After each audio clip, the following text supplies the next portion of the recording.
I'm delighted to welcome Kaye Husbands Feeling. Let me tell you a little bit about Kaye. She is the Carolyn Shaw Bell Award winner. Kaye Husbands Feeling is the Dean of the Ivan Allen College of Liberal Arts at the Georgia Institute of Technology and Professor of Public Policy. She's the 2023 Carolyn Shaw Bell Award winner. Her exemplary career demonstrates her versatility as an economist, an academic leader, and champion of diversity in STEM fields. She earned her BA in Mathematics and Economics from the University of Pennsylvania and her doctorate from Harvard University. Her research has encompassed the study of science and innovation policy, the public value of research expenditures, and the underrepresentation of women and minorities in STEM fields and the STEM workforce. Kaye's accomplishments are too long to list here. They are in the handout that we have for you in the program, but let me just tell you that Dr. Husbands Feeling is an elected member of the American Academy of Arts and Sciences, an elected fellow of the National Academy of Public Administration, and the American Association for the Advancement of Science. She has also served as a board member of AEACSWEP and as president of the National Economics Association.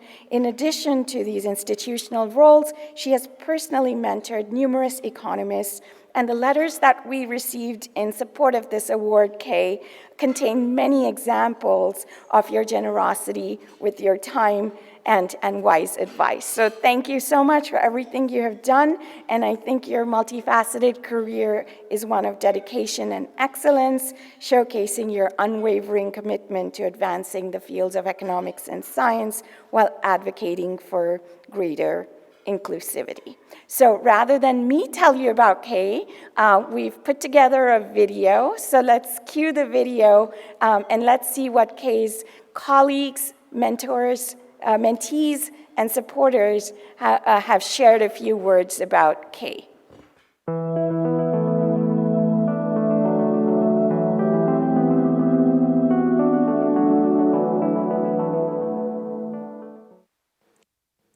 I am overjoyed that Dean Kaye Husbands Feeling is receiving the coveted 2023 Carolyn Bell Shaw Award. Kaye perfectly embodies the spirit of this award. In her leadership, research, teaching, and public service, she has been on the cutting edge and steadfast in her commitment to broadening education and careers in STEM fields for women, minorities, and other underrepresented groups. Of equal importance and impact to her highly regarded research, Kaye has selflessly served as an advocate and trusted advisor and mentor to countless colleagues and students over the years, me included. To be sure, her vision and seminal contributions to the Science of Science policy program at the National Science Foundation have been crucial to advancing our knowledge in this important field and at a critical time. Congratulations on this much-deserved award, Kaye.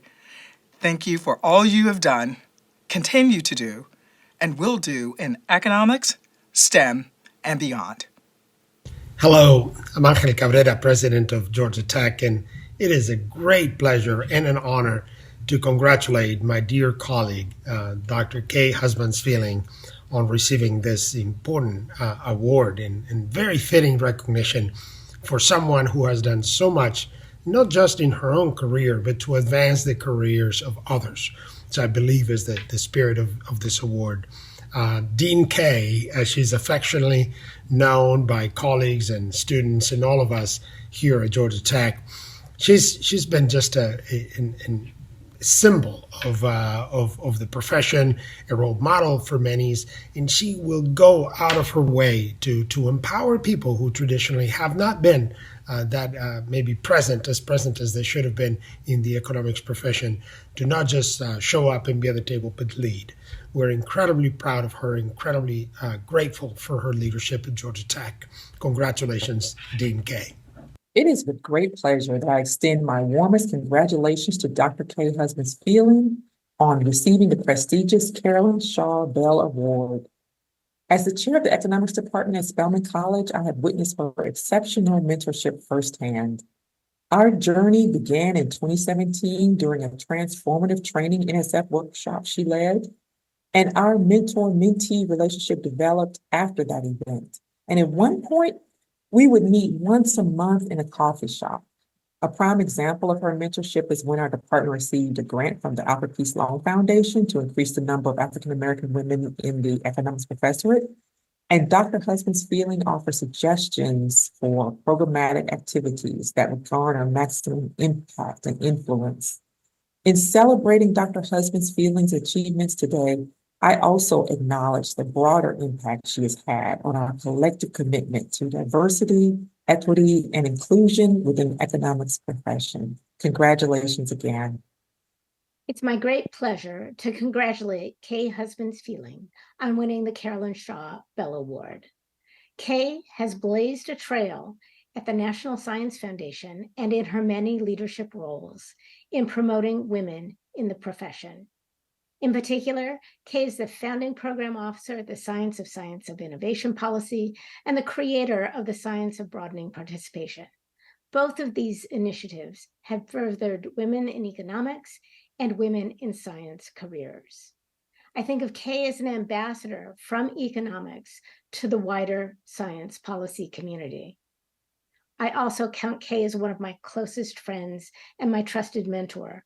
If I have a question or need career advice, I call Kaye, and she's always there, willing to help me out and provide wise counsel.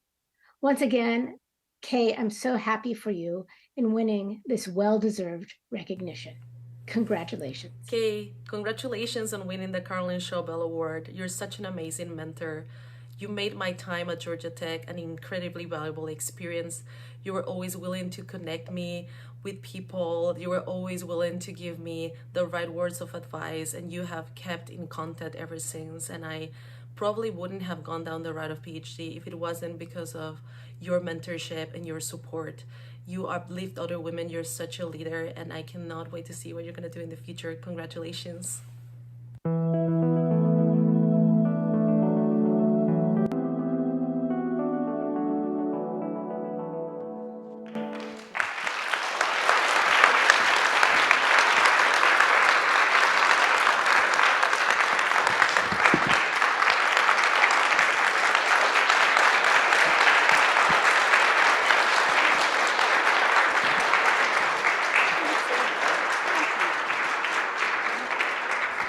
Kaye's now going to share a few words with us.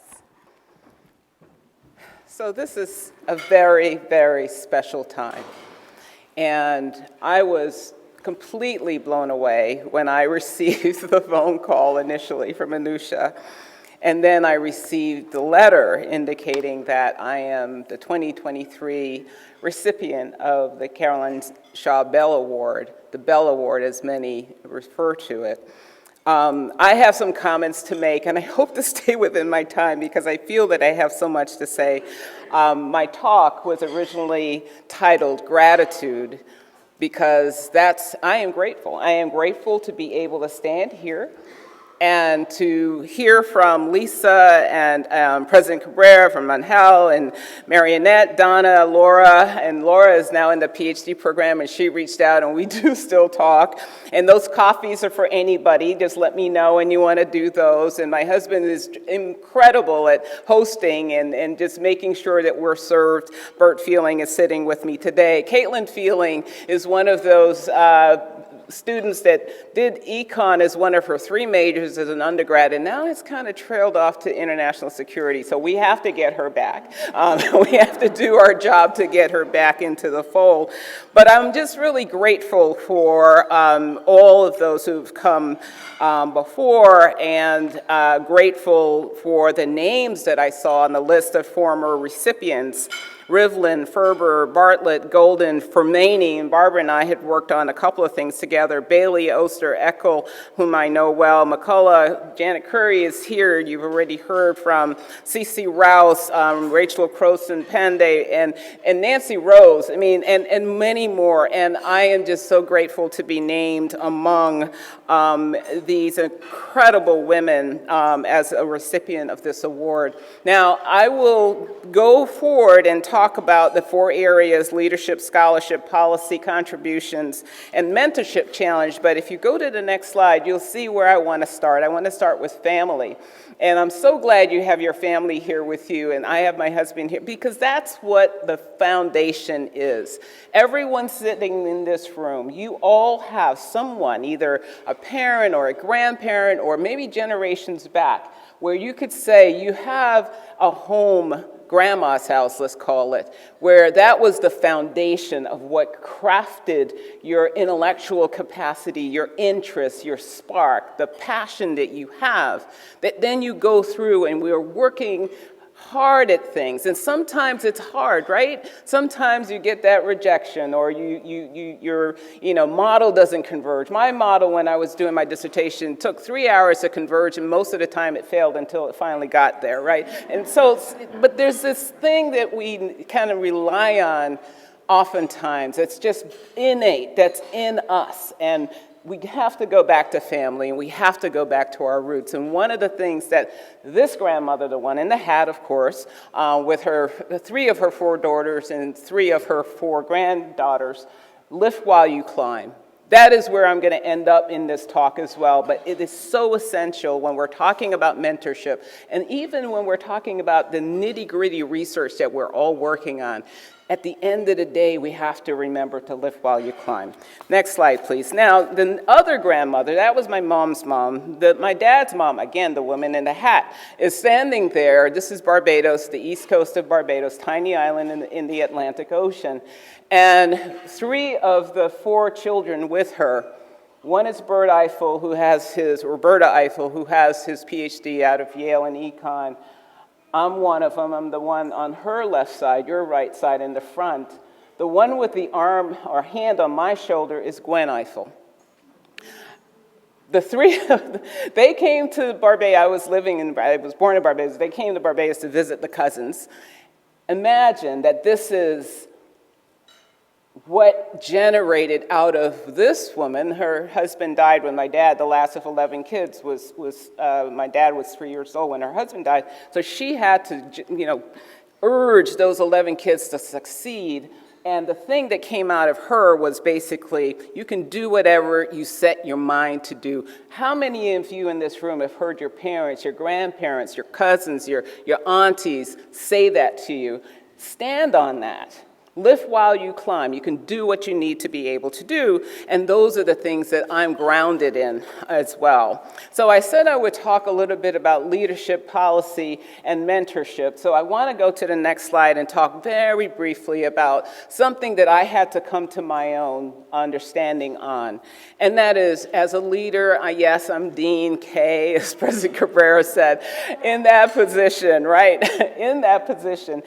What do I care about as a leader? I had to sit down and write this for myself. I suggest that each of you sit down and write this for your own self. If you take a picture of it, great, but make your own. Sit and talk, think it through. Because for me, you have to do what you're passionate about, what you're excited about. But it can't just be the excitement. You have the undergirding of the evidence behind how the work is being done. So you have to have that knowledge. You have to have the courage. And that courage, speak up. I am a quiet person. Most of you will laugh at that sitting at the table.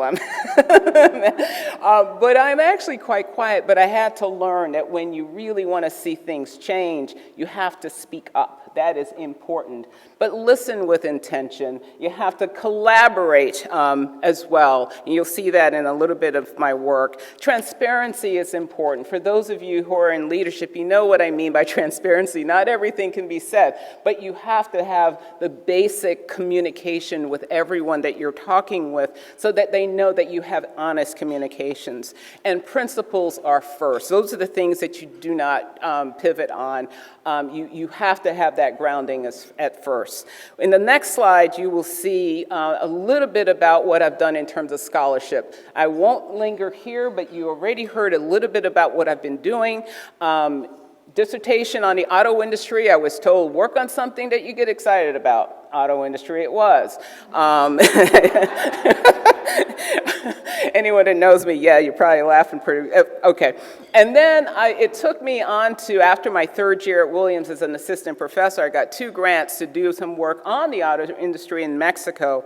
And that led me to see how bottom-up technological innovation does not necessarily get into the global jet stream. There's a disparity. And that's the beginning of my understanding about how to measure disparities, not just women, we just saw those numbers, not just African American, Latino, not just that, but also disparities geographically came to the fore then, and that led me to be able to be the founding program director of the Science of Science and Innovation Policy Program at NSF to work on some projects on broadening participation in STEM, to work on the public value of federal spending on R&D. What does it mean to us? All of hundreds of millions of dollars spent on R&D and in science and technology, what is the public value of it? What do we get from it? We had to understand that as well. And the last item on the right is because now I'm the dean of the Liberal Arts College. It has to be about everything from the humanities and poetry and art and history and sociology, yes, but also economics. We have the chair of economics here with us, Laura Taylor, as well, and Usha is also in that department at Georgia Tech. It's also about policy and international affairs and all of those things integrated with STEM, science, technology, engineering, and mathematics. It is so important that we have both lenses when we're trying to understand what the problems are and when we're trying to design solutions. So that's what that last item is about, really. It's about understanding that. Now, I want to pivot very quickly to just a few items. So if you hit the next slide, pause for a second, and then I'm going to go on to the next slide. That's the team that worked on the project. What are the social returns to you can go on. Next one.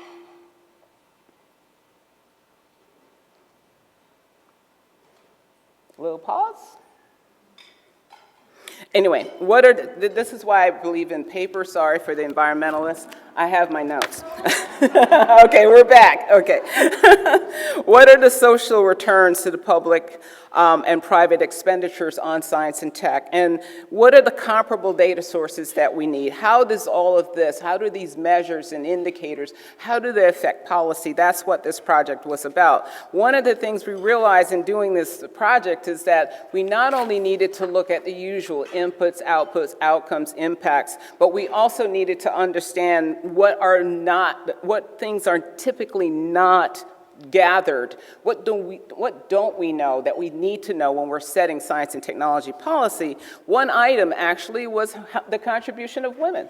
We didn't really know that. Lisa Cook had done the work on, patents by African Americans and women. That's there. Cassidy Sugimoto, she's done some work on this. Others have done work in this area, but we didn't have the measures of the contributions of women to science, technology, and innovation that we needed. So Fred Galt, one of the committee members for this, recently asked if we would develop something that would give us a sense of gender and innovation. Next slide, please. So we have a small team. Aubrey Nkavaya, she was a graduate student. She was my RA. She has a PhD now. And Londa Schiebinger, she's from Stanford, and I worked on this project to try to understand what do we know about gender, and especially about women and their contributions to innovation. Next slide, please. You'll see this slide, and this is just the highlight. It says, basically, we don't know that much. We don't have the measures that we need. And what if, the right side tells you, what if we had women's environmental leadership? What if we gathered that type of information? We would have a better sense to tell our story about the contributions of women in innovation. Numbers that we typically don't have. We don't have enough on that. Eurostat, OECD, they have a few, but we do not dig into that area the way we should. One of the things that came out of this project, one of our recommendations is when we have the OEC Blue Sky Forum in 2026, that'll be the third one. We want to be able to have a portion of that Blue Sky conversation or conference focused on women, focused on gender and innovation. And given that, I have a little bit of a speak up, remember that part? I think that we will be able to get that done. The next slide, I won't really pause there because it's too much to explain right now. But with Londa and Aubrey, we have a diagram about various ways in which we can unpack gender throughout the research process on a given problem. And when these slides are published, you will be able to have that information. Next slide, please. Now, this is another project. Sam Myers is with us today, sitting back there. And Sam Myers and I, along with Yufeng Li, worked on this project. And I want to boil it down because I know I'm running out of time. Next slide, please. We talk about underrepresentation, but how do we measure it? We don't just want to look at shares. We want to know what is the likelihood that you're African American, say, in a particular field relative to the likelihood that that field is populated by, X number of individuals. That's what these numbers show you. And what they show you, white female chemist, 0.34. Equal representation is a 1, 0.34. And that was between 1968 and 1989. Between 1990 and 2009, where the data set ends that we were working on, it went up, but it's still 0.51. That tells you something, that we have to get about this to understand why this underrepresentation exists. And the other paper that followed this was about pathways. And the way that we have this pipeline metaphor is not accurate. It leads you to think about everything has to chug along. You have your high school degree, your undergraduate degree, and then you go to the master's or maybe the PhD, and there's so many pathways into STEM, and there's so many ways in which we can increase the shares and increase the representation. That's not a one-size-fits-all process. Everyone in this room knows that, but we can show this in the data. So that's one of the things that I'm very happy about in terms of our productivity and in broadening participation in STEM. The next slide will show you another team that I worked with on pay gaps. Everyone knows that women generally make a share of what men make in various fields. Next slide, please.